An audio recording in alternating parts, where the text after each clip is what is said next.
नमस्कार मित्रों। दुनिया भर की नजरें आजकल वॉशिंगटन पर है। अब वॉशिंगटन क्या, सीधे सीधे ट्रंप साहब पर।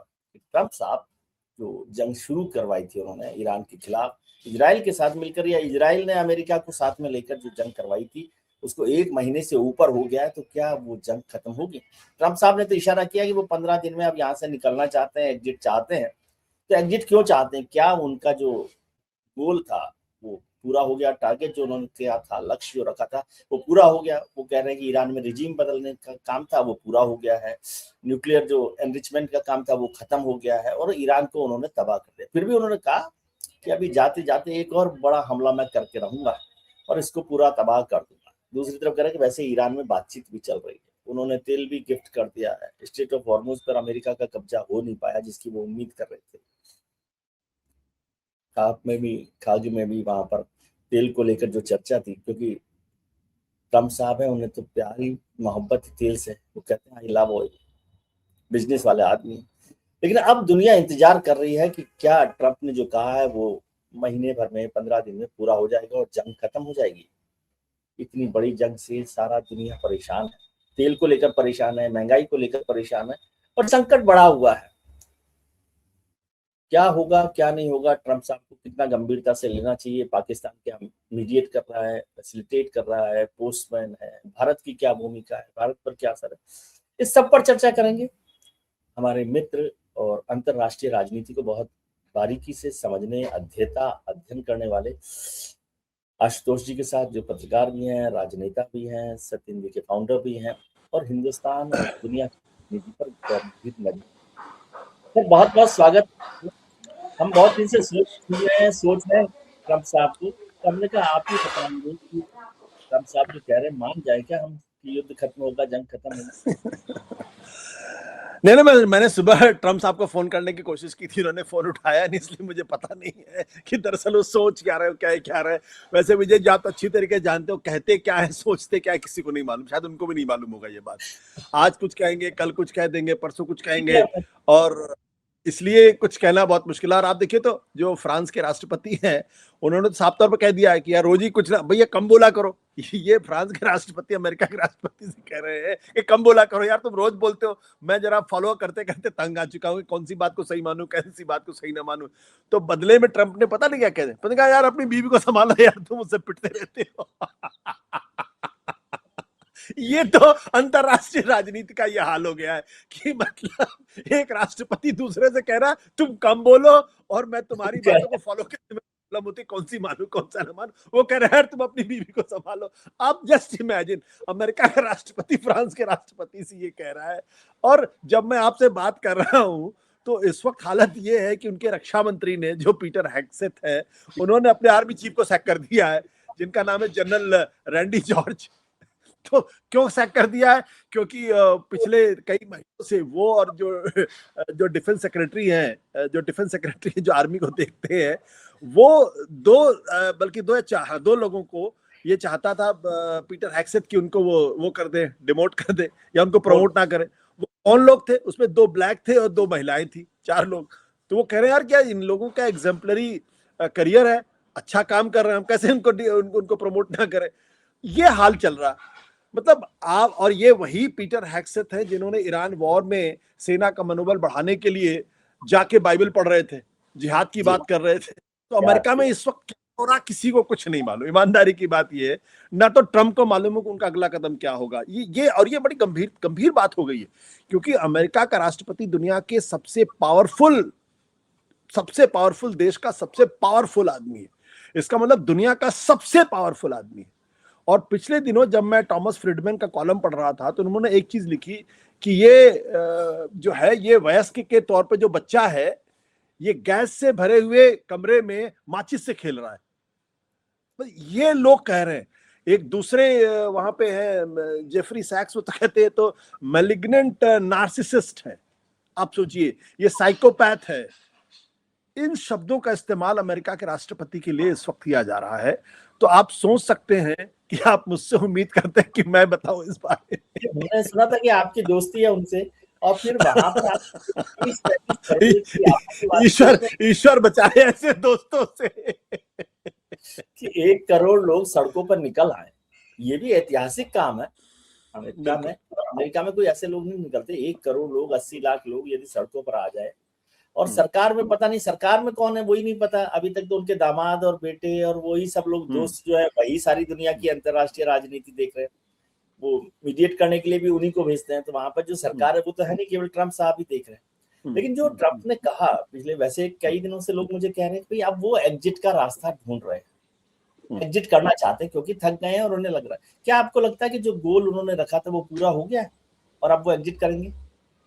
देखिए विजय जी, जो डोनाल्ड ट्रंप जैसे लोग होते हैं वो एग्जिट का रास्ता कब खोजते हैं, जब वो चारों तरफ से अपने आप को बुरी तरीके से फंसे हुए पाते हैं। अगर आज वो जीत रहे होते तो निश्चित तौर पर वो ईरान से बाहर निकलने के बारे में नहीं सोचते। चारों तरफ से फंसे हुए हैं, और हमारे ख्याल से ये जो ट्रंप ने जो किया है वो दुनिया की सारी बड़ी ताकतें मिलकर, चीन मिलकर नहीं कर पाते। उन्होंने खुद अमेरिका का इकबाल पूरी दुनिया में इतना कम कर दिया है, इतना कम कर दिया है कि आने वाली पीढ़ियों को कभी यकीन ही नहीं होगा कि एक समय में अमेरिका का ऐसा भी राष्ट्रपति था जिसने खुद अपने पैर में कुल्हाड़ी मार दी, खुद अपने पैर में कुल्हाड़ी मारी है। अब मैं आपको बताता हूं कि जैसे आज की तारीख में, जैसा आपने इस बात का जिक्र किया, अमेरिका में नो किंग्स नाम का एक मूवमेंट चल रहा है। इसमें एक एस्टिमेट है, मुझे नहीं मालूम एस्टिमेट कितना सच है, कि तकरीबन 3,000 से ज्यादा स्थानों पर पूरे अमेरिका में प्रदर्शन हुए और उसमें हिस्सा लेने वालों की संख्या 80 लाख बताई जा रही। मैं तो कहता हूं अगर इसका 50% भी अगर लोग हैं, या 1/3 भी है, यानी कि 40 लाख लोग भी अगर सड़कों पर निकले हैं, या करीब 25-30 लाख लोग भी सड़कों पर निकले, तो अब में बहुत बड़ी संख्या है। और इसमें से ज्यादातर वो लोग हैं जो दरअसल अमेरिका के इस युद्ध का विरोध कर रहे हैं। ये बहुत बड़ी बात है इस बात को लेके। बहुत सारी भी जो उनकी जो जो बेवकूफी की हरकतें हैं उसका भी वो लोग विरोध करें। इसीलिए नो किंग्स, मतलब कहने का मतलब ये है कि ट्रम्प साहब, आप राजा नहीं हो, आप सम्राट नहीं हो, आप जो राष्ट्रपति हो, चुने हुए राष्ट्रपति हो, आपका भी टर्म जो है खत्म होने वाला है। लेकिन लोग इतने परेशान हो गए हैं अमेरिका के अंदर इस वक्त, जिस तरीके की बेचैनी और कोलाहल है आप इमेजिन नहीं कर सकते हैं। जो गैस के दाम है, गैसोलीन के दाम है, वो इस वक्त तकरीबन 35-36% बढ़ चुके हैं ऑलरेडी। और एक बैरल, एक गैलन वहां $4 के हिसाब से मिल रहा है, जो अमेरिकन के लिए बहुत महंगा सौदा है। इसके साथ साथ जब से अमेरिका के राष्ट्रपति बने हैं तकरीबन 1 लाख लोग अपनी नौकरी गंवा चुके हैं वहां पे, जबकि ट्रंप लोगों को नौकरी बहाल करने के लिए आए थे। उनकी अप्रूवल रेटिंग इस वक्त अमेरिका में सेकेंड वर्ल्ड वॉर के बाद किसी भी उस राष्ट्रपति को जिसको सेकेंड टर्म मिला हो, सेकेंड टर्म के पहले ईयर में लोवेस्ट एवर है। मतलब अभी यूगोव नाम की एक एजेंसी है जिसके हिसाब से तकरीबन 37% है। और 37% में जो सबसे हैरान करने वाली बात यह है कि जब 2 मार्च को उन्होंने सर्वे किया था, तब ट्रंप की जो जो की अप्रूवल रेटिंग, पॉपुलैरिटी जो भी कह लीजिए, वो 77% ही रिपब्लिकन्स के बीच में, पिछले 1 महीने में घट के वो 61% हो गई है। तो रिपब्लिकन्स के अंदर भी उनका उनका वो गिरता जा रहा है। इसके साथ साथ खुद उनके अपने उपराष्ट्रपति जेडी वांस उनकी राय से सहमत नहीं है। उनकी जो इंटेलिजेंस सेक्रेटरी हैं तुलसी गबार्ड, वो उनसे किनारे दिखाई पड़ रही हैं। उनके जो आतंकवाद विरोधी सेंटर है उसके चीफ ने अपने पद से इस्तीफा दे दिया और कह रहा कि ये ईरान पे हमने हमला किया है, ईरान ने हमारे पर हमला नहीं किया है। और जो उनकी कमेटी के चीफ है रोजर्स, वो लोग बाहर निकल के कह रहे हैं कि हमको तो कुछ ब्रीफ नहीं किया जाता, पता नहीं क्या क्या चीजें हो रही हैं। तो ये और साथ ही साथ जो कटर कार्लसन जैसे लोग हैं, टकर कार्लसन जैसे लोग हैं, जो पॉडकास्टर हैं, जो रोगन पॉडकास्टर है, मिलियंस में लोग उनको देखते हैं, पॉपुलर है अपने लिहाज से, राइट विंग में से बहुत पॉपुलर है। वो लोग कह रहे हैं इट्स एन इडियोटिक वॉर। तो अमेरिका के अंदर भी इस वक्त जो कोलाहल है उसका भी दबाव ट्रंप के ऊपर है। और जो सबसे महत्वपूर्ण बात यह है, क्योंकि ट्रंप जैसे लोग एक ही भाषा समझते हैं, वो है राजनीति में हार की भाषा। तो ट्रंप जहां रहते हैं, पाम बीच डिस्ट्रिक्ट में जहां मारालागो है, वहां रिपब्लिकन पहली बार चुनाव हारे हैं। साथ साथ रिपब्लिकन और जो बैटल ग्राउंड स्टेट है उसमें से 29 चुनाव हुए हैं जनवरी के बाद से, और सारे के सारे रिपब्लिकन हारे हैं।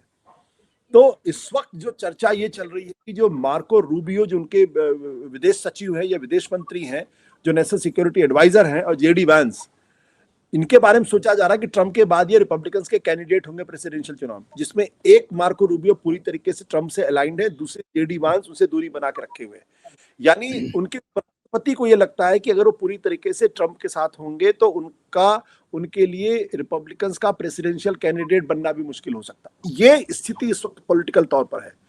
बाकी तो आप जानते ही हैं किस तरीके से जो उनके नाटो के साथी हैं उनको वो कावर्ड, कायर, पेपर टाइगर न जाने क्या कह रहे हैं, और वो इस वक्त अलग तरीके से, अभी कल मीटिंग हुई है उन लोगों की जो उनके विदेश सचिव की मीटिंग, विदेश तमाम करीब 60 देशों के साथ उन्होंने एक मीटिंग की है कि हम अब कोशिश करेंगे हार्मुज को खुलवाने के लिए। यानी अमेरिका से अलग एक कोशिश हो रही है। तो नाटो के देश इनके साथ नहीं है, जो मिडिल ईस्ट के देश हैं वो उनके अंदर एक डिसइल्यूजनमेंट है कि भाई जिस सुरक्षा कवच को हमने लिया था कि कल हमारे पर कोई संकट होगा, कोई हमला होगा, कोई खतरा होगा तो अमेरिका हमको प्रोटेक्ट करेगा। अमेरिका खुद को प्रोटेक्ट नहीं कर पा रहा, हमें क्या प्रोटेक्ट करेगा। आज जब मैं आपसे बातचीत कर रहा हूं उस वक्त की खबर ये कि ईरान ने दुबई में ओरेकल के डाटा सेंटर पर अटैक किया है। बहरीन में जो अमेज़न का डाटा सेंटर, एप्पल, ओरेकल और ये सारे माइक्रोसॉफ्ट पर करने की, तो बहरीन में जो अमेज़न का क्लाउड सेंटर उस पर अटैक किया है। साथ ही साथ ईरान के अंदर, इराक में जो अमेरिका का जो डिप्लोमेटिक एनक्लेव है वहां पे हमला किया है। तो मिडिल ईस्ट के लोग भी बहुत डिसिल्यूजन इस बात को लेके हैं कि भाई हम, अमेरिका हमारी सुरक्षा कर नहीं पा रहा है तो हम क्या करें। तो कहने का अर्थ यह है कि मिडिल ईस्ट आपके हाथ से निकल रहा है, अब यूरोपियन कंट्रीज आपके हाथ से निकल रहे हैं, रिपब्लिकन का बेस अमेरिका के अंदर कमजोर हो रहा है। तो आपको इस युद्ध से फायदा क्या हुआ? कोई फायदा दिखाई नहीं पड़ रहा है। तो सिवाय इससे निकलने का कोई रास्ता है नहीं, लेकिन ईरानियंस उनको कोई रास्ता दे ही नहीं रहे। अब चूंकि रास्ता दे ही नहीं रहे तो आप किस मुंह से निकलोगे? सबको मालूम कि आप युद्ध हार रहे हो या युद्ध के अंदर जीतने की स्थिति पैदा नहीं हुई है। तो इस वक्त जो ट्रम्प की स्थिति है वो सांप छछूंदर वाली स्थिति हो गई है, ना उगलते बनना ना निगलते बनना। लेकिन चूंकि ईगो इतनी बड़ी है तो वो आज भी ईरान को धमकी दे रहे हैं कि उसको पाषाण युग में पहुंचा देंगे। तो पहुंचा दीजिए। आपने उनके ब्रिज को तोड़ दिया तो उनके जो विदेश मंत्री उन्होंने कहा कि हमारा ब्रिज तो तोड़ दिया, उसको तो हम ठीक कर लेंगे, लेकिन जो तुम्हारी जो महाबली की इमेज है ना उसको हमेशा के लिए हमने खत्म कर दिया और इतिहास उनको याद रखेगा। नहीं, लेकिन क्या आप समझते हैं कि इजराइल भी, आपने इतने लोगों का जिक्र कर दिया जो सरकार में है, ट्रम्प के साथ है, क्या इजराइल भी अमेरिका के साथ आज खड़ा है या वो भी अपना कोई दूसरा रास्ता देख रहा है? क्योंकि उसको लगता है कि उसको ईरान को अलग तरीके से खत्म करना था और वो काम अभी पूरा नहीं। देखिए, ये अमेरिका के अंदर जो डिबेट चल रही है वो ये कह रही कि भाई ट्रम्प साहब आप तो अमेरिका फर्स्ट कह के आए थे, आप तो इजराइल फर्स्ट हो गए, आप इस युद्ध में क्यों कूदे? एक जानकारी ये भी है इंटेलिजेंस के हवाले से कि जेडी वांस ने नेतन्याहू को फोन करके जबरदस्त तरीके से डांट फटकार लगाई है कि तुम्हारे चक्कर में हम लोग फंस गए, तुमने आके झूठ बोला कि हम 2 दिन के अंदर वहां की सरकार गिर जाएगी और फिर ट्रम्प साहब अमेरिकन हिस्ट्री में सबसे पावरफुल प्राइम मिनिस्टर के तौर पर माने जाएंगे, तुम्हारी वजह से हम फंस गए यहाँ पे। तो आज की तारीख में ये हो रहा है कि ट्रम्प को नेतन्याहू पर भी उतना यकीन नहीं है और क्योंकि उनकी वजह से वो फंसे हुए हैं और अब निकलने का कोई रास्ता दिखाई नहीं पड़ रहा। तो हो सकता है इस युद्ध का जब भी युद्ध खत्म हो तो अमेरिका और इजराइल के रिश्ते भी एक अलग अलग दिशा में चलने लगे। और एक बात और, मैं इंपॉर्टेंट बात आपको बता दूं कि अमेरिका में पिछले दिनों जो सर्वे हो रहे हैं उसमें जो फिलिस्तीन को लेके लोगों के अंदर ज्यादा समर्थन मिल रहा है और इजराइल के प्रति समर्थन लगातार कम होता जा रहा है। तो जो इजरायली लॉबी का जो दबाव था अमेरिकन एडमिनिस्ट्रेशन के ऊपर वो भी आने वाले समय में कम दिखाई पड़ेगा। तो सवाल ये नहीं है कि इजराइल क्या करेगा, सवाल ये कि जिस दिन अमेरिका इजराइल के कंधे पर से अपना हाथ खींच लेगा उस दिन इजराइल जमीन पर आ जाएगा, औकात पे आ जाएगा।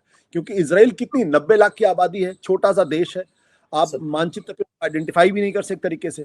वो इसलिए वहां पे जिंदा है, लड़ रहा है, रीजनल पावर के तौर पर माना जाता है क्योंकि अमेरिका उसको हर तरीके से सपोर्ट करता है, फाइनेंशियली भी सपोर्ट करता है, टेक्नोलॉजिकली भी सपोर्ट करता है, आर्मामेंट की सप्लाई भी सपोर्ट करता है, सब कुछ उसको करता है। जिस दिन अमेरिकन का हाथ, तो इसलिए अगर अमेरिका ने तय कर लिया कि हमें सीज फायर करना है, युद्ध खत्म करना है, तो इजराइल के पास दूसरा कोई रास्ता बचेगा नहीं, वो वापस आ जाएंगे। इसलिए उसमें मुझे कोई कंफ्यूजन नहीं है। लेकिन हाँ, इस युद्ध से जो नेतन्याहू और ट्रम्प के बीच के जो रिश्ते थे वो जरूर गड़बड़ होंगे। ये जेडी वांस और नेतन्याहू के बीच की जो बातचीत है उससे स्पष्ट लगता है। लेकिन अब अमेरिका की बात करते ना, ये बात ठीक है कि इतना सब कुछ हो गया, लेकिन अमेरिका ने ईरान को तो तबाह कर ही दिया ना। देखिए, इसमें मुझे विवेक काटजू की एक बात बहुत अच्छी लगती है, जो जिनको मैं मानता हूं कि भारत के वाकई में बहुत ही कुशाग्र और बहुत ही पढ़े लिखे और बहुत ही शार्प डिप्लोमेट हैं। उन्होंने क्या कहा? उन्होंने, भाई ईरानियंस क्या कह रहे हैं? ईरानियंस कह रहे हैं हम तो मरेंगे सनम, लेकिन तुमको भी मार के मरेंगे। मतलब हम तो मर ही रहे हैं, लेकिन अब तुमको भी ले डूबेंगे। तो ईरान की तकलीफ क्या है? ईरान की तकलीफ यह है कि जब वो अमेरिका से बात कर रहा था, और 2 बार वो धोखा खा चुका है। जो आपको याद होगा, जून के महीने में वो कह रहा है कि जून के महीने में हमने आपसे बातचीत की, हम आपकी शर्तें मानने के लिए पूरी तरीके से तैयार थे, और इधर आप बातचीत कर रहे थे, उधर आप युद्ध की तैयारी कर रहे थे, आपने हमारे ऊपर युद्ध कर दिया, युद्ध लाद दिया। चलिए, एक बार हो गया तो हो सकता है, कोई बात नहीं। दूसरी बार फरवरी के महीने में फिर हम आपसे बातचीत कर रहे थे, आपकी 3 शर्तें हम मान रहे थे। हमने कहा था कि हम परमाणु हथियार नहीं बनाएंगे, हमने ये कहा था कि आप हमारे यहाँ आके लगातार इंस्पेक्शन कर सकते हैं।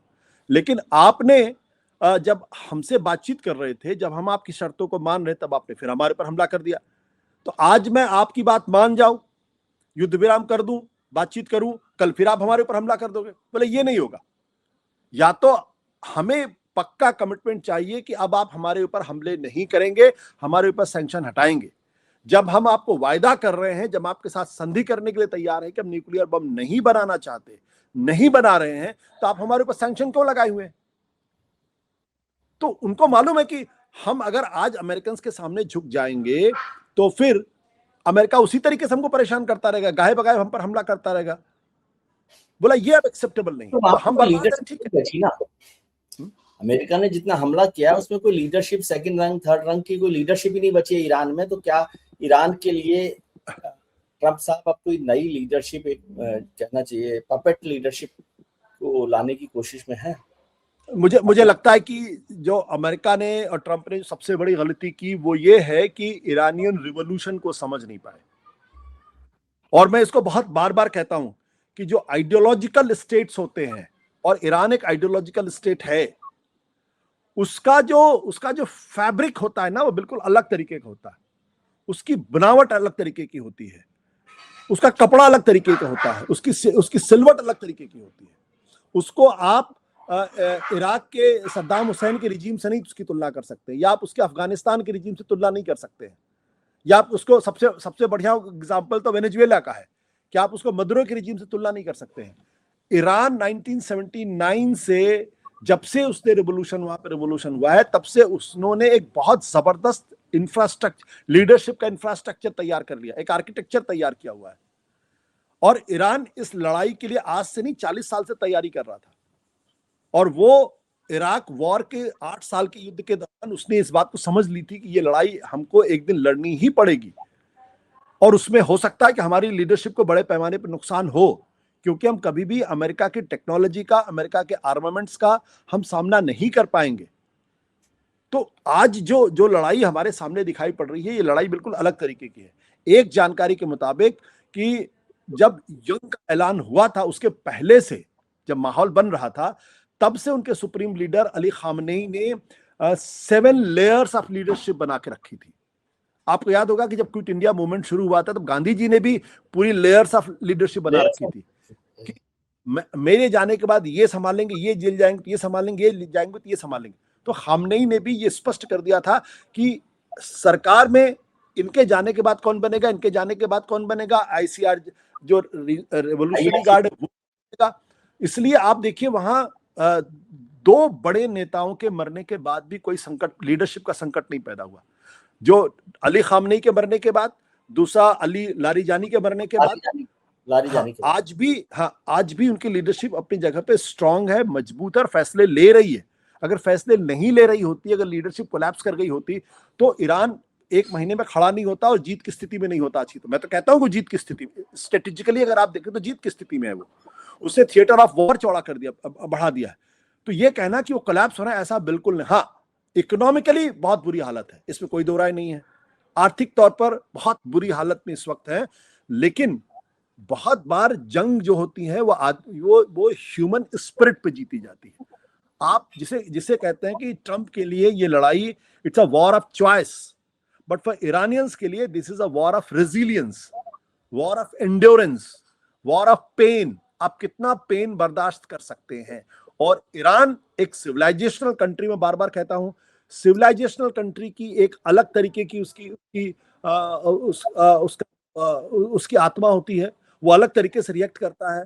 और उस पर जो ईरानियन रेवोल्यूशन हुआ है, तो वो एक तरीके पे सोने पे सुहागा वाली स्थिति, हालांकि गलत फ्रेज अपने आप में, तो वो नहीं, अलग तरीके के। आज भी अब कुछ देखिए लोग कि संख्या में हर रोज रात में लोग इकट्ठा हो रहे हैं चौराहों का, लाखों की संख्या में इकट्ठा हो रहे हैं।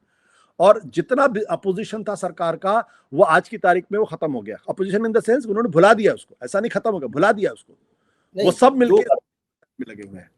जी, जो आपने ईरानी कल्चर की बात की, कल्चरल रेवोल्यूशन की बात की, एक तो सब लोग जो खासतौर से हिंदुस्तान में लोग कहते हैं किस ईरानी कल्चर की आप बात करें, क्या कल्चरल रेवोल्यूशन है। एक तो इस्लामिक क्रांति को ईरान की कल्चर के साथ नहीं जोड़ना चाहिए। वो जो पारसी क्रांति है, सारा कुछ है, पर्शियन जो कल्चर है, वो आज ईरान में नहीं है, जो मौजूदा सरकार है या जो मौजूदा व्यवस्था उसमें। इसलिए ये कहना कि, और इसको भारत के साथ भी जोड़ना कि भारत उस ईरान की कल्चरल वैल्यूज के साथ था, वो कल्चरल वैल्यूज अलग है भारत की और ईरान की जो अब सरकार है या व्यवस्था उससे अलग है, पहली बात। दूसरी बात, जो सबसे बड़ा नुकसान हुआ कि इस युद्ध से पहले जो ईरान के लोग इस्लामिक क्रांति या इस्लामिक सत्ता से छुटकारा पाने के लिए इकट्ठा हुए थे, वो आज फिर वहीं पर आकर खड़े हो गए उनके साथ। तो इससे तो ईरान का नुकसान हुआ है। नहीं, इससे ईरान का कोई नुकसान नहीं हुआ है। पहली बात तो मैं आपको बता दूं कि जो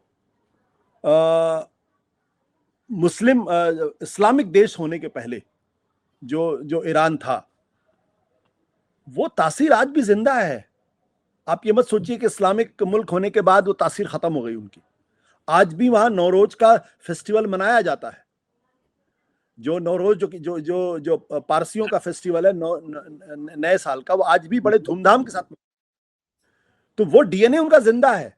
उस पे इस्लाम की का एक वो लबादा उड़ गया। ये बात, आपकी बात बिल्कुल सच है। तो ये तो नहीं कह सकते कि भारत जो चंद्रगुप्त मौर्य के जमाने का भारत था, आज वही भारत है। भाई, तासीर तो हर चीज की बदलती है वक्त के साथ। तो ईरान की भी तासीर बदली है। ईरान जो राष्ट्रीयज्म को मानता था, आज इस्लाम को मानता है। इस्लाम में भी वो शिया फिरके को मानता है। और तो आप ये कह सकते हैं कि भाई ये तो वो इस्लामिक मुल्क नहीं जिस तरीके सऊदी अरेबिया या यूएई है। लेकिन अगर हम ये कहेंगे तो जो हम ईरान को दरअसल नहीं समझ रहे।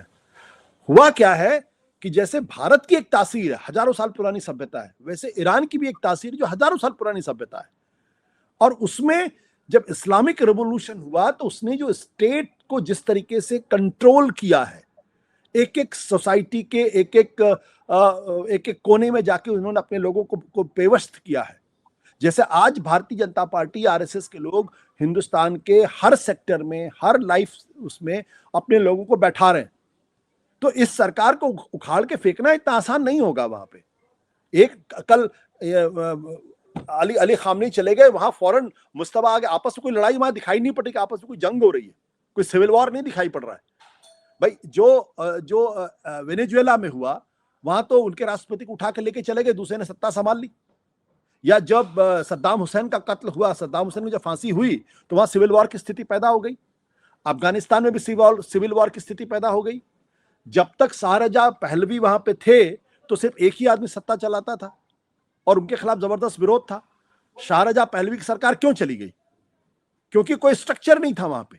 ये जो इस्लामिक रिवॉल्यूशन है, इसकी सबसे बड़ी खासियत है, और सिर्फ इस्लामिक रिवॉल्यूशन की बात नहीं है, ये आइडियोलॉजिकल रिवॉल्यूशन है। और जब आइडियोलॉजिकल रिवॉल्यूशन होता है तो उसकी तासीर अलग होती है, वो अलग तरीके से रिएक्ट करता है और समाज के हर तबके को वो कब्जा करके और उस हिसाब से चलता है। इसको आसानी से आप डिमोलिश नहीं कर सकते। सोवियत यूनियन के अंदर जो कम्युनिस्ट शासन था, वो स्टालिन के समय में ही उसके अंदर कमजोरी दिखाई पड़नी शुरू हो गई थी, लेकिन उसको भी गिरने में 3 दशक लग गए। चाइना के अंदर भी अगर आप देखिए तो चाइना के अंदर भी गिरावट माओ के जमाने में शुरू हो गई थी, लेकिन चाइना ने अपने आप को पूरी तरीके से बदल लिया पॉलिटिक्स को छोड़ के, तब चाइना सरवाइव कर रहा। तो जो आइडियोलॉजिकल स्टेट्स होते हैं वो इतनी आसानी से नहीं गिरते हैं। ये बात अमेरिका के राष्ट्रपति डोनाल्ड ट्रंप को नहीं समझ में आई, इसलिए वो यहाँ पे फंसे हुए हैं। जहां तक वहां के लोगों की तबाही की बात है, तो ये सच है, तबाही वहां है, भयानक तबाही है। लेकिन वो जो इस हमले के पहले जो विरोध था, आज भी वो विरोध कायम है। लेकिन जब सवाल अपने मुल्क को बचाने का है, तब उसमें लोग अपने विरोध को, अपने मतभेदों को छोड़कर वो एकजुट रिजीम के साथ खड़े हुए हैं। इसलिए आपको वहां इस वक्त किसी तरीके की कोई सिविल वॉर की कहानी नहीं सुनाई पड़ रही होगी, ना कोई विरोध की कहानी सुनाई पड़ रही है। जहां तक लीडरशिप की बात है, आज देख लीजिए उनके पास उनके राष्ट्रपति जिंदा है, मसूद पेजेस्कियां, उनके विदेश मंत्री बहुत ही आर्टिकुलेट आदमी। मैंने जितनी बार उनका इंटरव्यू सुने मैं तो हैरान रह जाता हूँ। अब्बास प्रदेश के अंदर तो कोई रोल है नहीं ईरान में, सरकार में। हाँ, कि कोई से तो है नहीं प्रदेश के नहीं, ये कहना गलत होगा। देखिए, ये कहना गलत होगा जैसे कि उनकी कोई से नहीं है। आज की तारीख में भी जो समझौते होंगे वो वहां कोऑर्डिनेशन है। ये बात आपकी बिल्कुल सच है कि जो ईरानियन रिवोल्यूशनरी गार्ड है वो बहुत पावरफुल है, बहुत पावरफुल है। लेकिन उनके राष्ट्रपति की कोई से नहीं, ये कहना गलत होगा।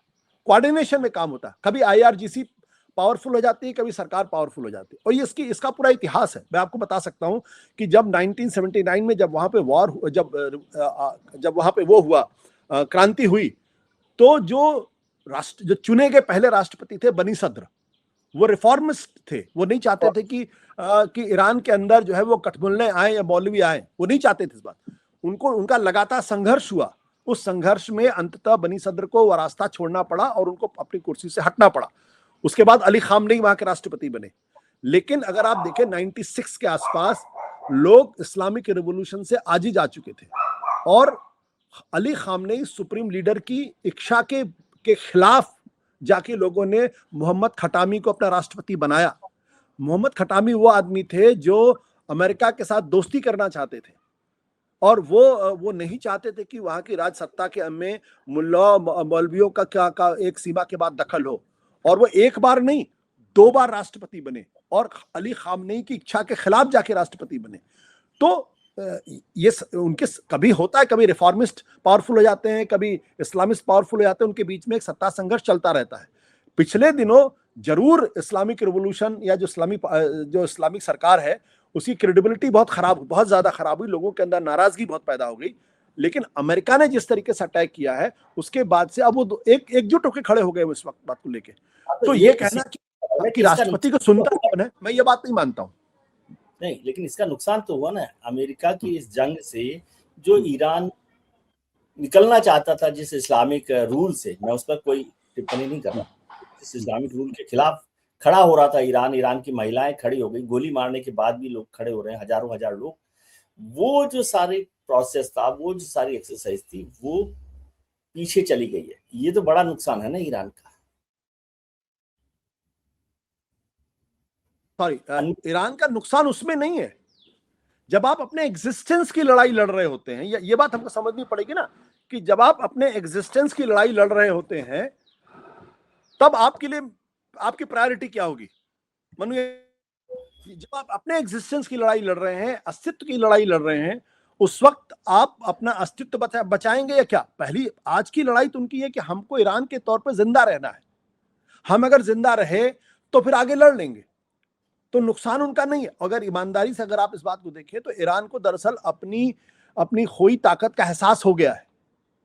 इसराइल की क्रेडिबिलिटी आज की तारीख में 0, अमेरिका की क्रेडिबिलिटी बहुत कम। ईरान जो एक मिथ था कि आप अमेरिका, और ये वही इसराइल था कि 1967 में वॉर हुआ और 6 दिन के अंदर वॉर खत्म हो गई। सारे मिडिल ईस्ट के कंट्री मिलकर कुछ नहीं कर पाए उसका, और वो गाजा के युद्ध को लेकर लगातार वो बवाल काटता रहा और कोई कुछ नहीं कर पाया। आज उस हमले को ईरान ने एक तरीके से मिथ को तोड़ दिया है। उसने साबित कर दिया है कि अमेरिका और इजराइल की कंबाइंड ताकत का मुकाबला किया जा सकता है और उनको फंसाया जा सकता है। तो स्ट्रेटेजिकली ये ईरान की जीत है। और अगर ये वॉर खत्म हुई तो आप उनको फायदा क्या होगा। उनको फायदा ये होगा कि अमेरिकन मिथ को उन्होंने खत्म कर दिया, इजरायली मिथ को उन्होंने एक तरीके से खत्म कर दिया। साथ ही साथ ये भी साबित कर दिया कि ईरान को इतनी आसानी से आप हल्के में नहीं ले सकते हैं। चौथी बात ये होगी कि वो एक रीजनल पावर के तौर पर वहां इमर्ज करेंगे। पांचवी बात, उनको ये बात समझ में आ गई कि हम स्टेट ऑफ हार्मुज को अगर हम कब्जा कर लें या उसके ऊपर अगर हम उसको बंधक बना लें तो फिर दुनिया हमारे घुटनों में होगी। इससे ज्यादा आप क्या चाहते हैं? मिडिल ईस्ट के जो देश जो लगातार सऊदी अरेबिया जैसे देश जो लगातार अमेरिका के पिट्ठू बने हुए टहल रहे थे और ईरान के खिलाफ अमेरिका को भड़का रहे थे, उनको भी समझ में आ गया कि अमेरिका उनकी मदद नहीं कर सकता है। तो फायदा किसका हुआ? हाँ, बर्बाद जरूर ईरान हुआ है, लेकिन इस बर्बादी में अगर आप देखेंगे तो पॉजिटिव्स गिनेंगे तो पॉजिटिव्स ईरान के फेवर में ज्यादा है।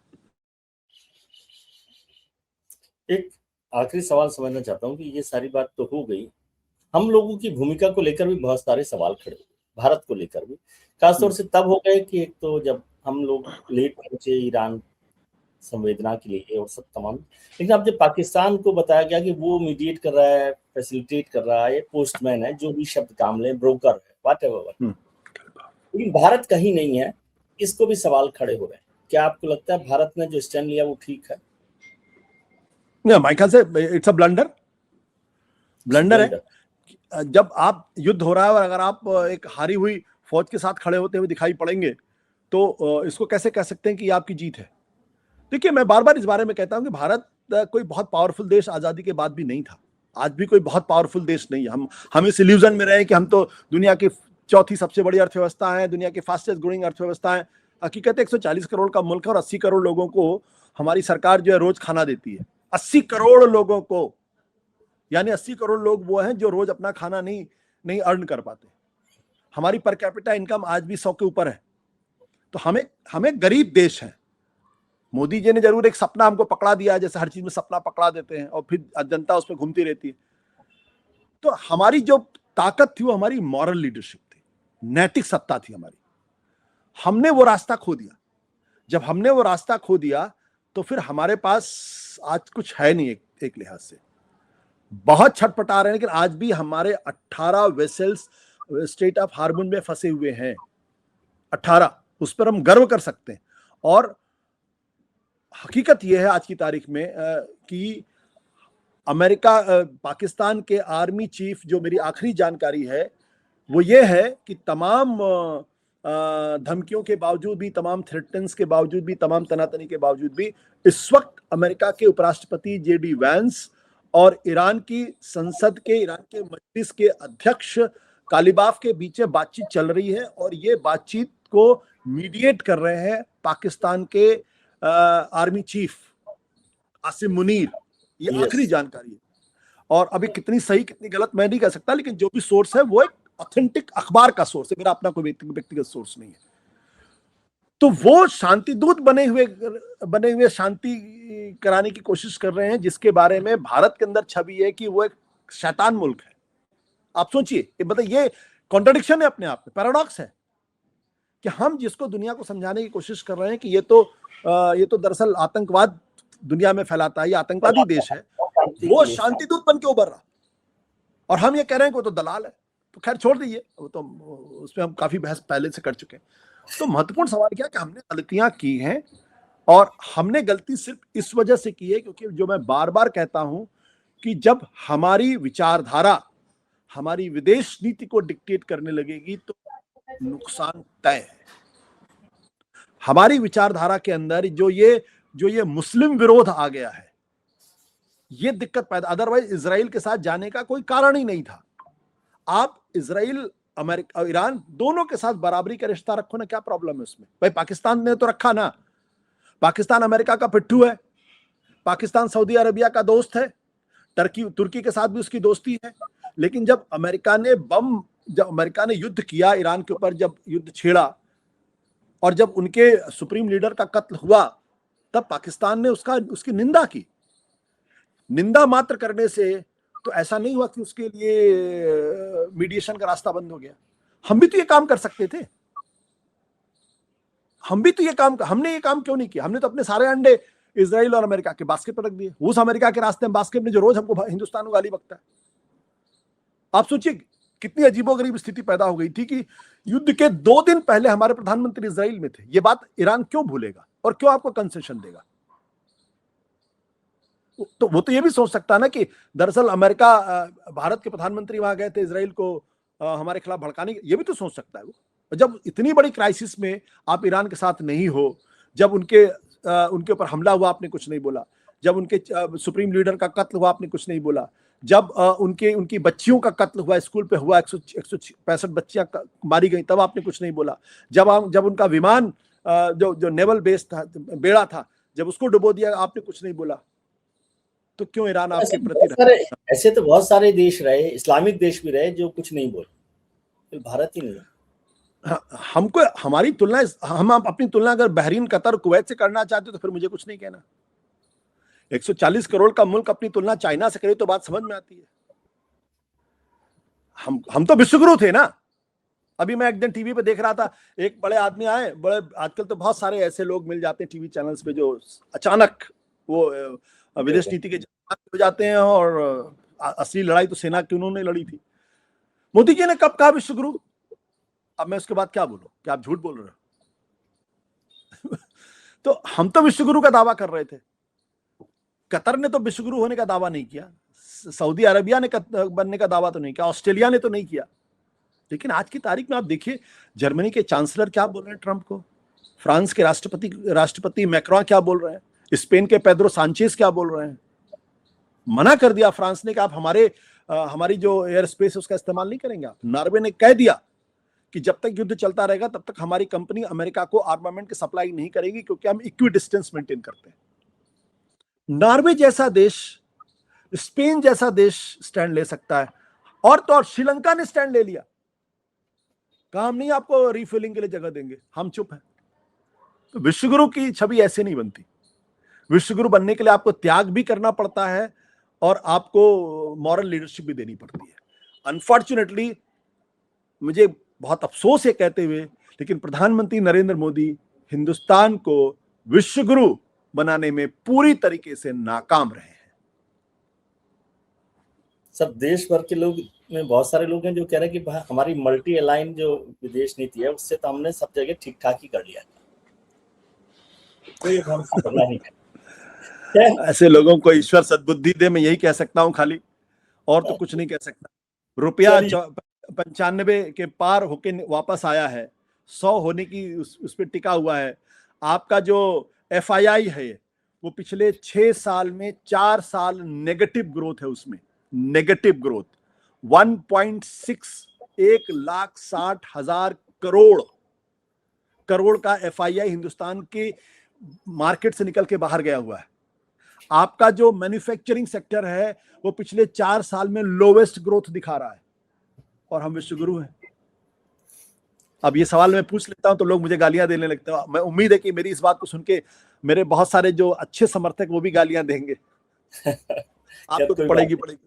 गालियां तो हमारे अच्छी ही लगती है, गालियों में भी क्या बुराई है, सब में मोहब्बत की निशानी है गालियां। हाँ, क्योंकि हम मुल्क के साथ हैं, हम किसी सरकार के साथ नहीं, किसी प्रधानमंत्री के साथ नहीं, किसी पार्टी के साथ नहीं। और मैं जानता हूं आप भी इसी फिलॉसफी पे काम करते हैं। जी, चलिए सर, बहुत बहुत शुक्रिया। यही मजा रहता है कि अनकट जब हम करते हैं तो आशुतोष के साथ बिना किसी कट के सीधी बात होती है। बहुत बहुत शुक्रिया सर कि आपने वक्त निकाला। हम उम्मीद करते हैं कि आपके लिए आने वाला कल आज से बेहतर हो। आप अपने मित्रों, परिजनों, रिश्तेदारों के साथ खुश रहिए, मस्त रहिए, व्यस्त रहिए, स्वस्थ रहिए। और आशुतोष जी वैसे हर तरीके से बोलते हैं, और आशुतोष जी कहेंगे इसलिए मैं शामिल कर रहा हूँ, मुझसे त्रस्त रहते हैं तो नहीं। Thank you.